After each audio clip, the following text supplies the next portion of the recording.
Hello everybody, मेरा नाम शाश्वत रथ है। मैंने 2022 में आकाश में ज्वाइन किया क्लास 10th में, और मैंने 1 साल फाउंडेशन किया, 2 साल मैंने जेई मेन और एडवांस के लिए प्रिपरेशन की। मेरा क्लास 10th में आकाश में जर्नी बहुत अच्छा था, और उसी के चलते मेरा क्लास 10th में बोर्ड एग्जाम में 99.2% रहा, और मैं उड़ीसा स्टेट में सीबीएसई बोर्ड का टॉपर हूँ। मैंने आकाश के बारे में उससे बहुत पहले जाना था, अपने शहर में लगे होर्डिंग से, जिसमें कि टॉपर बच्चों के फोटो लगते थे। और उसके साथ साथ हमारे स्कूल में मेरे एक सीनियर 2023 में उड़ीसा स्टेट में से टॉप किए थे, जिनको देख के मैंने आकाश में अपने जेई की जर्नी कंटिन्यू करने की मोटिवेशन पाई।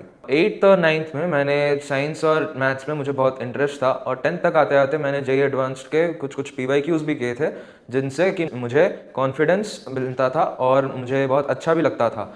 मेरे टीचर्स भी मुझे गाइड करते थे कि तुम 11th में जाके जेई के लिए प्रिपेयर करो, और उसी के चलते मैंने 11th में जेई के प्रिपरेशन के लिए आकाश ज्वाइन किया। मेरे पेरेंट्स ने उस डिसीजन को बहुत अप्रिशिएट किया, और वो मेरे पूरे जर्नी में मुझे बहुत साथ दिए। मेरा ये ड्रीम है कि मैं BTech in computer science IIT Bombay से परसू करूँ। अपने 2 साल के प्रिपरेशन में मैंने कभी क्लासेस मिस नहीं की।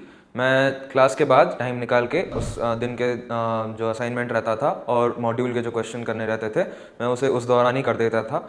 घर आने के बाद मैं उस क्लास में जो पढ़ाया गया था, मैं उसे आके फिर से पढ़ता था, रिवाइज करता था, और मैं उसे जो इम्पोर्टेंट या फिर इंटरेस्टिंग टॉपिक रहता था, मैं उसे और थोड़ा सा डेप्थ में पढ़ता था। ये भी इम्पोर्टेंट है कि आप कभी टेस्ट मिस ना करें।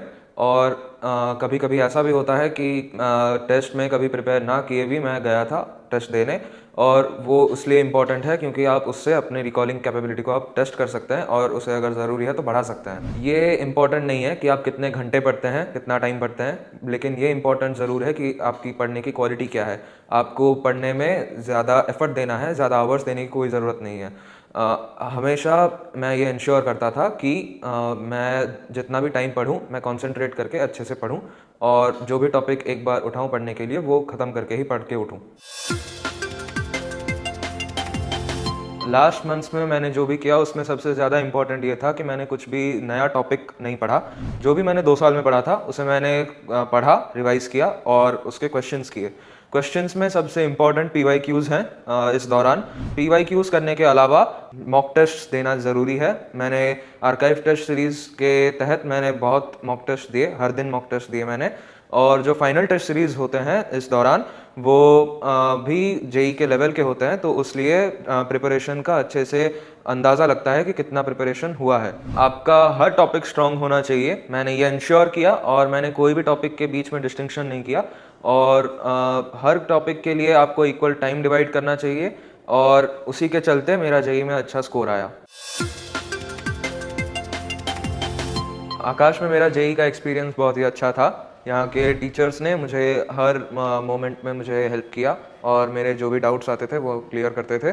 और अगर कहीं टेस्ट में कोई दिक्कत आती थी, तो अगर टेस्ट के बाद डिस्कशन के दौरान वो मुझे वो सॉर्ट आउट भी करते थे। जब मैंने 10th में आकाश में ज्वाइन किया था और अभी, मुझे ये फ़र्क नज़र आता है कि मेरी एनालिटिकल कैपेसिटी बहुत बढ़ी है, और मैं चीज़ों को अच्छे से समझ पाता हूँ।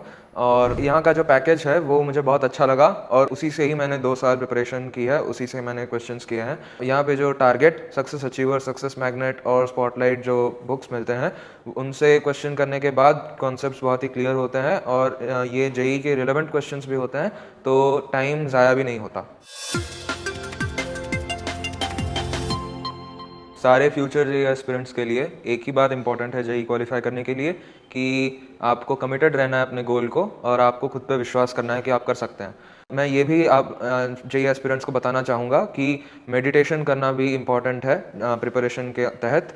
और अगर आप मेडिटेट करते हैं तो आपका दिमाग शांत रहता है, जिससे कि आप क्वेश्चंस अच्छे से कर सकेंगे, एग्ज़ाम में कंसंट्रेट कर सकेंगे, और जो भी गलती हुआ आप उसे कूल माइंड से एनालाइज कर सकेंगे, और उसी से आपका प्रिपरेशन बूस्ट होगा। All the best, thank you.